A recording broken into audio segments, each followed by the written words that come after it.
Vsa Slovenija je danes v napetem pričakovanju, ali nam bo tokrat uspelo izvoliti mandatarja za sestavo nove slovenske vlade. K nam se ozira tudi naša soseščina in vsa Evropa.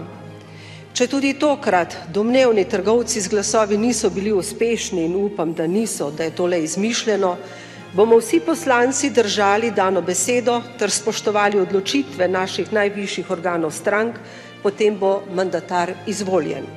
Nova Slovenija podpira kandidata za mandatarja, ker smo prepričani, da Slovenija v teh časih potrebuje nekoliko tršo, vendar odločno roko, predvsem pa človeka s trdo kožo.